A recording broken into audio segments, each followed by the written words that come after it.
Este video es patrocinado por World of Warships.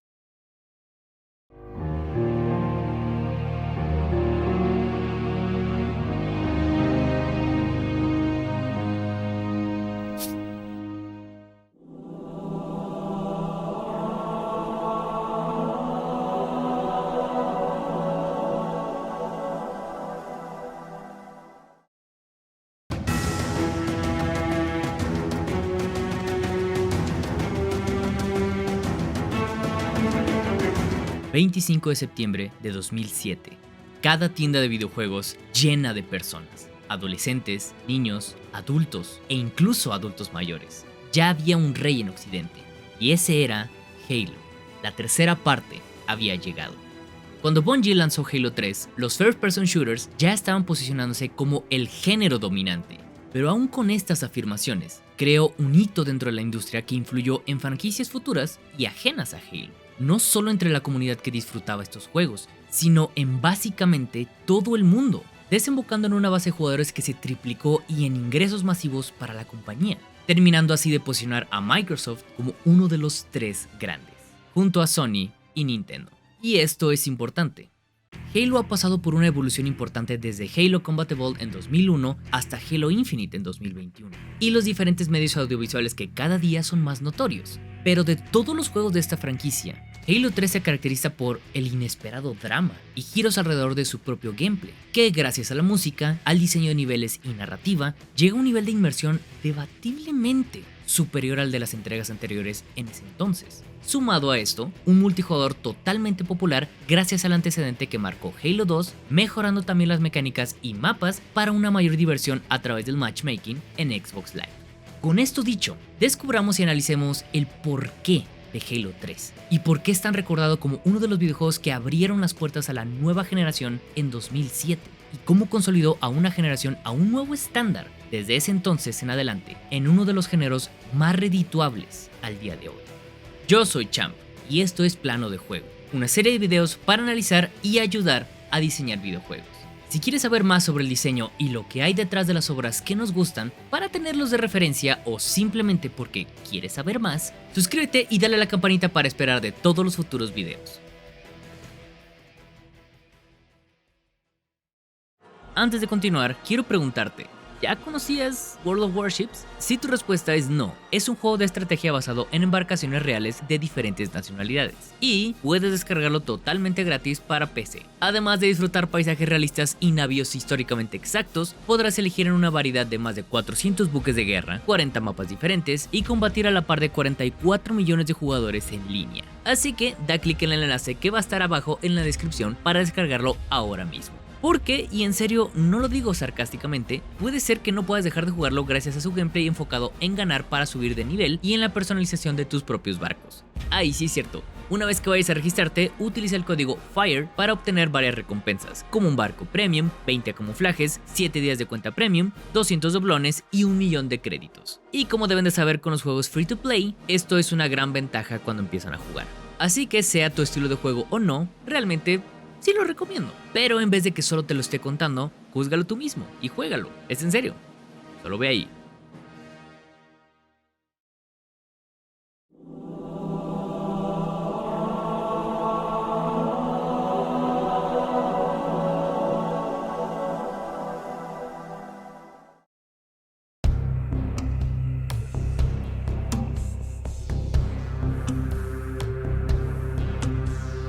Regresemos un poco atrás. Halo 2 fue un éxito total, y curiosamente teniendo un favoritismo y aceptación en muchos países de habla hispana, siendo esto todavía algo nuevo en videojuegos en ese entonces. Sin embargo, es bien sabido que el desarrollo fue tortuoso y apresurado. Desembocó en un ciclo de caos bastante extendido y dejó a los trabajadores de Bungie cansados y su hartazgo quedó palpable. El mismo Jason Jones, cofundador de Bungie y líder de proyecto en Halo Combat Evolved y Halo 2, declaró que había terminado exhausto por el crunch, al punto que no sabía si querría volver a hacer videojuegos alguna vez. Habiendo estrenado el juego, se les dieron unas vacaciones muy extensas a los trabajadores. Si bien la cantidad de tiempo que estuvieron inactivos es incierta, algunas fuentes aseguran que fue un año sabático entero. Después de todo este tiempo, Jason Jones había descansado y tenía toda la intención de iniciar un proyecto nuevo. Y no es Halo 3, sino me estoy refiriendo a Destiny. Debido a esto, Jones le pasó la batuta del liderazgo a Max Hoberman, diseñador líder del multijugador en Halo 2. Pero Jones no había comunicado nada de esto con todo el equipo. Se sintieron algo decepcionados porque nadie les dijo que el liderazgo había caído en manos de otra persona. Eran profesionales ya muy curtidos y de mentes muy brillantes y con muchísima experiencia. Lo único que querían era empezar con el desarrollo del nuevo Halo. Había conflicto por quienes querían tomar el mando, por lo que en los primeros momentos de desarrollo había una ausencia de un liderazgo real. Para darle fin al corto conflicto, Hoberman decidió ceder el liderazgo del apartado single player a otra persona, Rob Stokes, una elección que tuvo recibimiento positivo por parte del equipo. Después de todo, Hoberman era impecable en el diseño multiplayer y centrar todos sus esfuerzos en ello obviamente era una mejor opción. Y con esta decisión tomada, ahora sí, Halo 3 tenía un rumbo, uno con una excelente dirección. Desafortunadamente los problemas no terminaron ahí. Bungie había tenido cierta evolución, y cuando digo cierta evolución es una increíble evolución. Cada desarrollador de la compañía había adquirido madurez profesional y colectivamente creían que era hora de dar el siguiente paso, ser independientes de nuevo. Habían incluso pensado en darle fin a la franquicia con Halo 2, pero como ya habíamos dicho en el video pasado, debido a la presión de Microsoft, todos sabemos que se vieron obligados a terminarlo con un cliffhanger. Ahora las cosas eran diferentes. Tenían la experiencia y determinación para hacer con Halo 3 lo que querían desde un principio con Halo 2. Brindarle a la gente una conclusión digna del fenómeno y un producto pulido hasta la médula y donde cupiera todo lo que querían meter desde un principio. Pero Microsoft no los dejaría irse así de fácil. A cambio de esa ansiada independencia que quería Bungie, les pusieron sobre la mesa un contrato donde, antes de irse, debían crear 3 juegos bajo el nombre de Halo. No están tontos los de Microsoft. Entonces, Halo 3, a diferencia de Halo 2, fue pensado como un título de la siguiente generación desde un principio. Y eso significó un enorme reto para los mismos desarrolladores. La alta definición estaba en el mercado. Mucho de lo aprendido de las bajas resoluciones estaba por quedar obsoleto. El jugador ahora podía verlo todo, y el cuidado al detalle visual se transformó en un tema primordial dentro de las oficinas. Todo ese poder de procesamiento y memoria de la nueva consola tuvo que ser priorizado e inteligentemente repartido entre 2 cosas: gráficos e inteligencia artificial. El gran reto para los ingenieros fue hacer correr el juego de manera estable con el doble de resolución que tenía el juego anterior, con cada textura mucho más pulida y encima mejorar la reacción del entorno a tu paso por él. Nada más, muy fácil, ¿no? Además tenía que superar el estándar impuesto por ellos mismos en la que Xbox Live se refiere. Max Hoberman declaró que el equipo encargado de ese servicio nunca les tomó en cuenta y creaban todos sus sistemas muy aparte de lo que cualquier casa desarrolladora pidiera.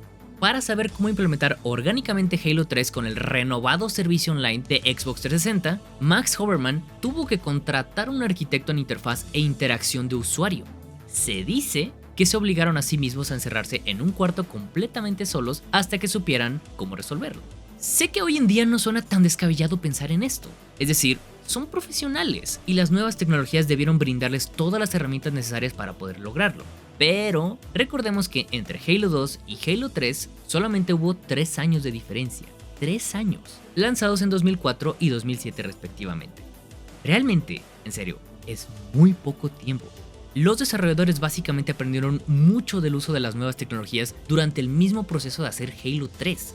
Esto realmente habla sobre la dedicación que tuvo Bungie sobre su creación. Los departamentos de ingeniería, diseño y arte evidentemente fueron suficientes, pero aún había una historia que terminar. Y no solo eso, sino darle un gran final en la odisea del jefe maestro.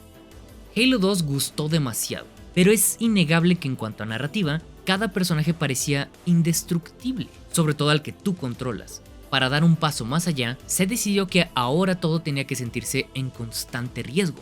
La sensación de vulnerabilidad fue la carta que Bungie puso sobre la mesa para que el desarrollo de la campaña girase en torno a ella. Estaban colectivamente de acuerdo en que no podían plasmar la sensación de heroísmo sin mostrar también consecuencias equivalentes. La historia de Halo 3 ya estaba por fin cobrando vida, y era lo que todos deseaban contar. Todos en Bungie vieron en Halo 3 el momento de lograr todo lo que habían querido con las 2 entregas anteriores. Ahora era el producto completo, sin fallas, sin cortes, y su desarrollo estaba fluyendo de una buena manera. Era el cierre de su trilogía. y el hype alrededor de ella era abrumador para Bungie. Así que el estudio debía entregar algo asombroso, y así lo fue.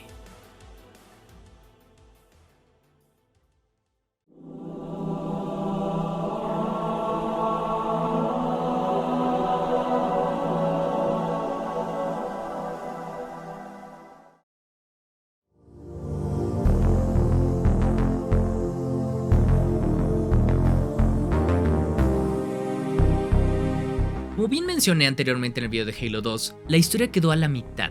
Por ello, la intención de concluirla fue muy clara. Cortana está bajo las garras de Gravemind, quien es ahora antagonista principal. El jefe maestro prometió volver por ella, mientras el Inquisidor busca venganza sobre el profeta de la verdad. Pero las cosas ya no se quedan en disputas planetarias, puesto que los Halos están preparados y listos para causar completa destrucción.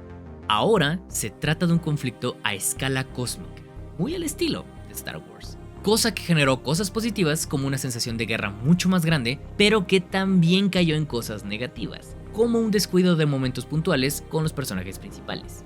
Halo 3 fue un excelente trabajo al mostrar una historia en la que los intereses emocionales que tú como jugador sientes son elevadísimos y a grandes rasgos bien compensados. La inercia motriz de cómo se desarrolla todo el trama se centra en las motivaciones personales del jefe maestro y del Inquisidor, motivaciones compartidas con quien está al control. Y es que han sucedido cosas que claramente muestran un desarrollo de historia muy sólido, todo con la clara intención de hacerte sentir parte de la guerra. Intención lograda, pues tu paso por el mundo, encarnando tanto al jefe como a Badam, desembocan en consecuencias que cambian el rumbo de la trama. El jefe maestro abriéndose paso por la ciudad infestada de Flood mientras deja a Cortana atrás, o el épico surgimiento del Inquisidor, de quien vimos su humillación ante los profetas hasta su liderazgo en la guerra civil.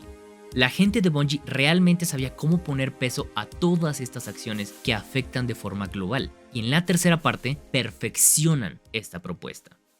Los momentos de Halo 3 son continuos y cada uno tienen una intención, están directamente ligados al gameplay. No podemos concebir esto como algo malo porque, se trata de un juego de acción, pero sí creo que vale la pena recalcar la poca sustancia que se le da a los personajes de forma particular, como entidades ficticias individuales. El Inquisidor queda completamente relegado a ser un sidekick violento después de haber conocido su origen gracias a Halo 2. En esa entrega sí aparece mucho. El jefe pasa tiempo con él, pero no hay muchos momentos donde su presencia tenga peso, hasta el instante en que clava su espada en el profeta de la verdad. Incluso hay una escena en la misión del Nido del Cuervo donde el profeta de la verdad se dirige directamente con el jefe, ignorando por completo a Badam, a pesar de que ambos personajes han tenido un peso narrativo equivalente en sus acciones. Y en cuanto al jefe maestro, Bungie se queda a medio camino. Después de una profundización en Halo 2 sobre el Inquisidor, todos esperaban saber más de él, y en cambio hubo una pequeña ruptura de inmersión. Por ejemplo, en la misión inicial, después de las visiones de Cortana, uno de los Marines le pregunta al jefe si se encuentra bien, mientras otro señala que sus signos vitales habían caído a 0, declarándose muerte por combate. El jefe no reacciona a esto y seguimos adelante pues como si nada. Y no solo se queda ahí. Cuando el jefe también tiene una visión de Cortana que le lleva a los controles que revela la reconstruida instalación 04, el Inquisidor le pregunta qué es lo que ve. El jefe no dice nada y el Inquisidor en ningún momento le cuestiona ni vuelve a sacar el tema. Varios Marines se dirigen con el jefe maestro y le preguntan cosas, pero solo reciben silencio.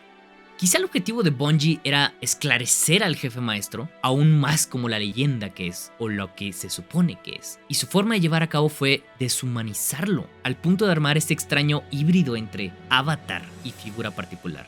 Pero antes de que enciendan sus antorchas, porque ya los vi que van a empezar a hacer eso, quiero dejar muy en claro que esto no lo veo como un aspecto negativo.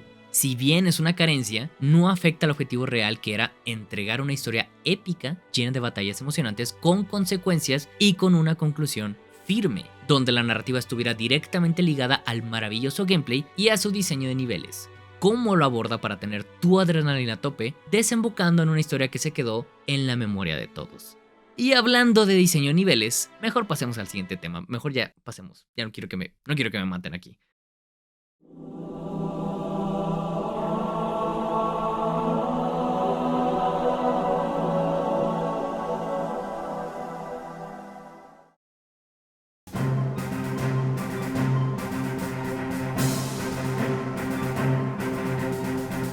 Hace 15 años, en Occidente Halo era el rey indiscutible. y su trono fue reafirmando con la tercera entrega. Estuvimos hablando de cómo la narrativa va completamente de la mano con el gameplay, siendo este último el verdadero guía del recorrido. El dinamismo del combate y la variación de los escenarios es lo que nos mantuvo a todos pegados con un control. Me atreveré a decir que las mejores misiones de la franquicia pertenecen a esta entrega. Otra vez, no me maten por esto. El factor sorpresa es muy fuerte, porque de un momento a otro te arroja situaciones muy diferentes. En una misión puedes estar peleando en un lugar cerrado, disparando a enemigos montoneros y explorando las distintas armas para después estar en un espacio abierto pasando de un vehículo en vehículo y terminar en una batalla aérea de gran escala. Todo esto te impide bajar la guardia, te impide ponerte cómodo y opta por mantenerse al borde del asiento en el gameplay. Recordemos que en aquellos años e incluso en años recientes, las campañas de los shooters de acción dejaban muy de lado el terreno y cómo te desplazabas por él. En vez de brindar variedad a tu paso por el terreno, el enfoque estaba más en posicionar enemigos para que tú vayas recorriendo y volando cabezas. Ese era el atractivo de punto A punto B. Pero Halo ya venía cambiando esto en 2007. Por ejemplo, en la última misión, el Covenant, aterrizas en un campo abierto donde las fuerzas del Covenant te atacan desde diferentes alturas. El camino es claro, pero cómo atravesarlo es tu decisión. Y desde ese entonces en adelante puedes ir optando por aprovechar el poderío militar del enemigo. Acto seguido, una nave te deja un vehículo. La batalla toma velocidad y distancia, la tridimensionalidad del campo sigue siendo tan evidente que las opciones para escoger a qué le disparas, con qué le disparas y desde qué punto le disparas. Llegas a la instalación Forerunner, la pelea es cerrada, llevada a cabo en pasillos estrechos donde puedes aprovechar los barriles explosivos o equipamientos como el escudo de burbuja para decidir cómo afrontar a los enemigos. Al salir, tomar un vehículo para dirigirte a la costa y llevar el enfrentamiento a un campo aéreo. Y, como no, subirte al Scorpion para hacerle frente al Scarab. Y puedes hacerlo con un Hornet también. Todas estas variantes se van mezclando a lo largo de la misión y brindan una sensación de sandbox. Recalco la palabra sensación, y es que seguramente los desarrolladores pudieron haber hecho el diseño de niveles mucho más abierto. Una tendencia que vemos bastante hoy en día. No lo digo de mala forma, a veces sí, pero no esta vez. Pero optaron por una linealidad con su buena cantidad de curvas. Tienen muchas opciones para atacar y recorrer el campo, armas del Covenant, vehículos de la UNSC, distintas alturas del terreno y un camino muy claro que, si quieres, puedes rodear. La cosa aquí es que el objetivo es el mismo y siempre es visible. Esto último está completamente ligado a los landmarks, cosa que Halo 3 domina por completo. Pero primero debemos de entender qué son. Landmark es un término clave dentro del diseño de niveles. Se refiere a aquel elemento único de la arquitectura del nivel que destaca en toda la composición del mapa. El objetivo de estos elementos es captar la atención del jugador y darle una vista clara sobre la dirección y ayudarle a navegar por él. Esto que acabo de decir lo hizo todo el tiempo The Last of Us 1 y 2, también los juegos de Uncharted, y también lo hizo muy bien Breath of the Wild. Siempre sabes para dónde tienes que ir porque hay algo que te está llamando la atención. Todas las estructuras objetivo que tiene Halo 3 son demasiado claras, pero el diseño se esfuerza porque tu recorrido hacia ellas esté directamente ligada a tu estilo como jugador y el cómo te plantees recorrerlo. Así, te dan cierta libertad para que te sientas parte de un conflicto tan grande que te hace tomar decisiones, pero controlando tu ritmo para no romper en ningún momento con la inmersión. Y hablando de inmersión, la música potenciaba todo lo dicho anteriormente. Es que es simplemente legendaria, no solo en su composición, sino también en las decisiones que tomaron para implementarla, totalmente contextual a lo que estaba sucediendo en pantalla. Pero, ¿qué sería de un buen mapa y de buena música sin un buen personaje que se sienta bien de controlar?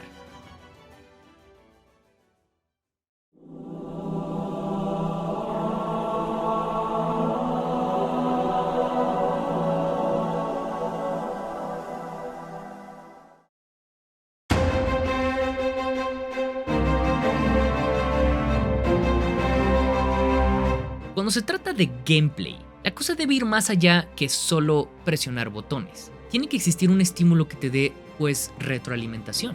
El impacto que tienen tus sentidos es lo que nos hace pensar, hey, soy yo el que tiene el control, no estás viendo una película. Con Halo 3, Bungie se encargó de pulir estas sensaciones para que fuera satisfactorio. Primero, el desplazamiento que se mantuvo lento por la todavía no explorada mecánica de sprinteo, la cual se popularizó poco después en otros juegos hasta su implementación en Halo Reach.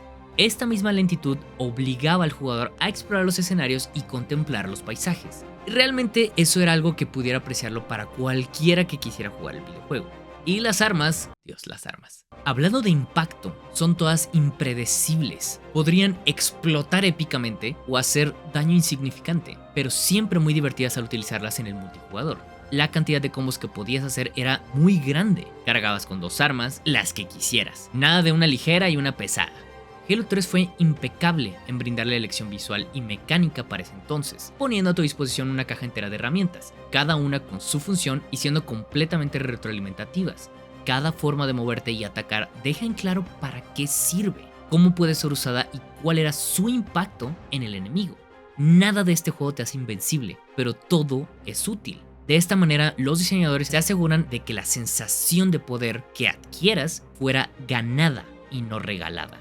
Y no necesariamente tienes que ser el jefe maestro para sentirte poderoso. No podemos dejar de lado lo divertido que es pasar la campaña en cooperativo, ya sea con 1 o 2 personas o 3 personas más. No has vivido si no has atacado una fortificación Covenant mientras das fuego de cobertura bajo un Scorpion, en lo que tus amigos asaltan y saquean la base a pie.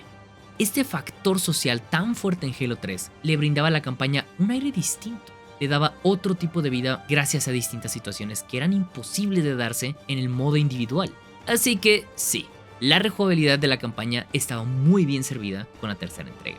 Siempre hay algo nuevo que probar, mayores puntuaciones que lograr y distintas estrategias que probar junto con amigos o desconocidos.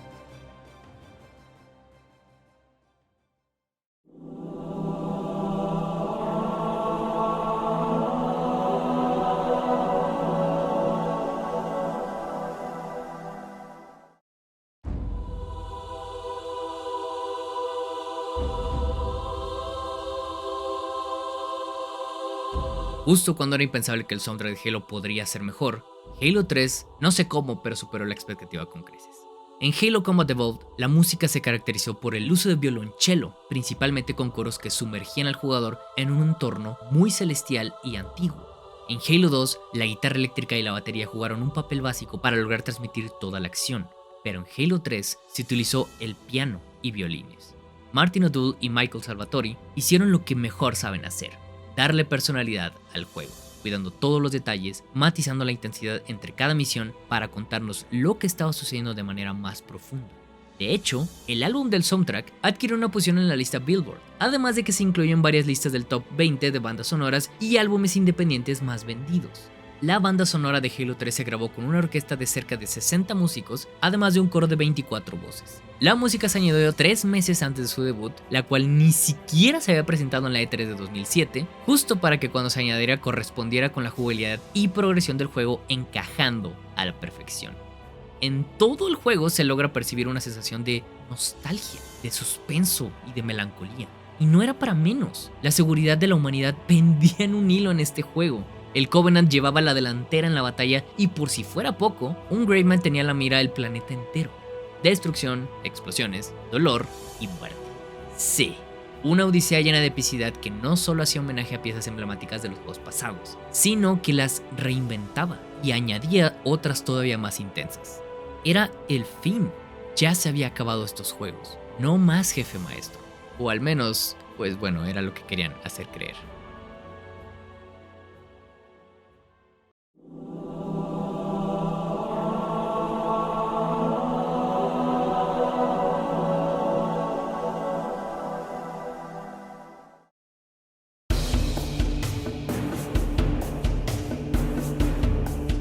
En cuanto a jugabilidad, podías sobrevivir en el multijugador si primero te pasaste la campaña. Manejar a tu propio Spartan no era diferente. La curva de aprendizaje ahora estaba en cómo enfrentarte a otros jugadores. La santa trinidad de Halo, disparar, lanzar granada y golpear, nunca se sintió tan bien como aquí.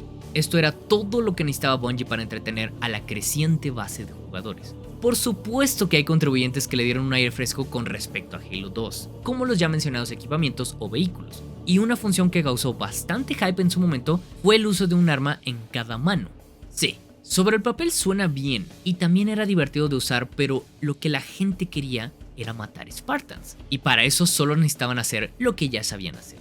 Por otro lado, respecto al diseño de entornos de niveles, se sentían como un personaje más, porque realmente tenías que estudiarlos para mejorar. Cada corredor, cada rincón, cada spot, todo era importante y sobre todo, saber dónde estaban las armas era lo que te podía asegurar la ventaja. Y sí, todo el mundo sabíamos dónde estaba lo que queríamos. Además del modo Forge, donde podías personalizar ampliamente el modo de juego utilizando las herramientas que te da el mapa. Las decisiones de diseño en el multijugador iban ligadas a las de la campaña porque aquí tampoco se trataba de solo tomar las armas y dominar el control, sino de estar alerta y consciente de tu entorno. Esta amplitud fue clave para darle más de una década de vida al multijugador de Halo 3, pero existen otros factores más. Ya en 2007, Xbox Live había mostrado su viabilidad de sobremanera. Microsoft fomentó mucho el factor social de su consola incorporando un micrófono junto al Xbox 360. Todos podían interactuar. Halo 3 tenía un lobby antes y después de cada partida, además de un chat por proximidad.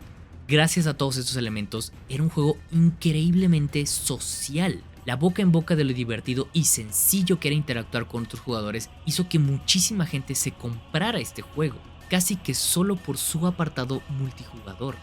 En consecuencia, Halo 3 vendió más de 14 millones de copias, casi el doble de Halo 2. Hoy en día queda evidenciado su éxito al ser de los más jugados dentro del Master Chief Collection, donde puedes rápidamente encontrar partidas y recordar lo adictivo que había sido y que sigue siendo. Porque eso es el multijugador de Halo. Es diversión, es irreverencia y es caos.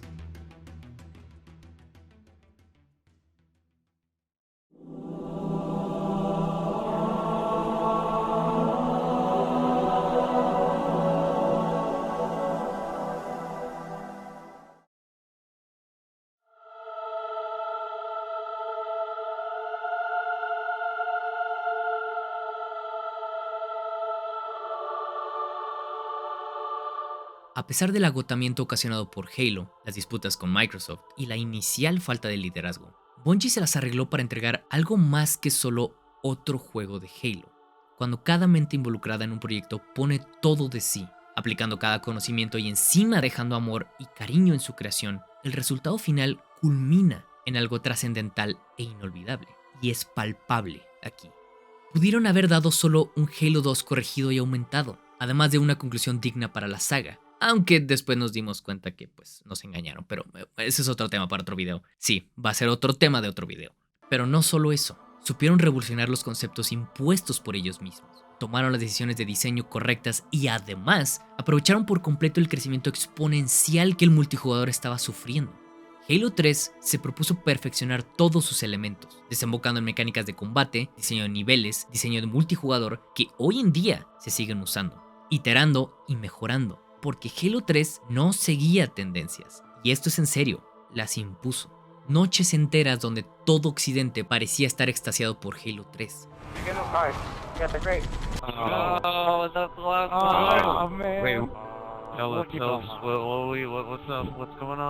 Juego que se centraba en la emoción de la hora, derrochando momentos efímeros llenos de diversión. Aunque Lucha tuvo su final, como decía la publicidad del juego en 2007, y después de 15 años, se las arregla para seguir presente. Su impacto en la industria y en los jugadores fue tan grande que aún conserva su rincón espacial porque hay personas dedicando tiempo a este juego increíble hoy en día, y no es para menos. Halo 3 marcó un antes y un después en la historia del jefe maestro, la cual pudimos ver indiscutiblemente en Halo 4, sí, esa, cuando se continuó después de los eventos ocurridos en el Arca. Aunque nos vendieron la idea de que era el fin, no se refería a la franquicia, sino a la era que representaba con mecánicas y diseños de niveles de la vieja escuela que actualmente ya no vemos como tal en las siguientes entregas. Aunque Halo Infinite es otro tema y que quiero hablar de eso después. No sé cuándo, pero hablaremos de eso, porque sí hay cosas de la vieja escuela ahí también. Halo 3 fue una carta de amor para los fans, pues con esa entrega se despidió a Bungie del jefe maestro, siendo el último juego donde aparecía como protagonista, ya que los juegos posteriores, Reach y ODST, eran historias alternas a la trilogía original como con otros protagonistas. El salto de Halo 3 a Halo 4 fue justo donde 343 Industries tuvo dificultades para retomar lo que Bungie ya había definido con sus años de experiencia. Al final, no se trata de grandes gráficos, ni de niveles perfectos. Claro que eso es uno de los puntos más importantes de tu venta, pero se trata de la sensación que dejan, el sacrificio que tienen que hacer los jugadores, las decisiones que deben de tomar para salvar a todos, luchar hasta el final, saber que hiciste lo correcto y sobre todo, una esperanza al final de un camino llena de caos y destrucción. Algo que simplemente te deja diciendo, cumplí lo que tenía que hacer. Cuando me necesites, despiértame.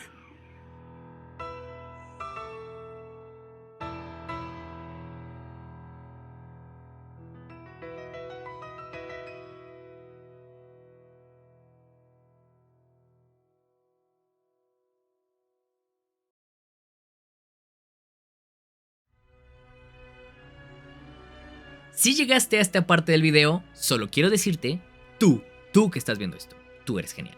Gracias por acompañarme en este análisis de uno de los más grandes clásicos de los videojuegos en la historia. Y no acabo de exagerar con esto, espero que hayan aprendido tanto como yo lo hice. Si te gustó este análisis y quieres ver más como este, no te olvides suscribirte a Plano de Juego, darle clic a esa campanita y checar realmente que YouTube no te la haya quitado porque a veces suele quitarla.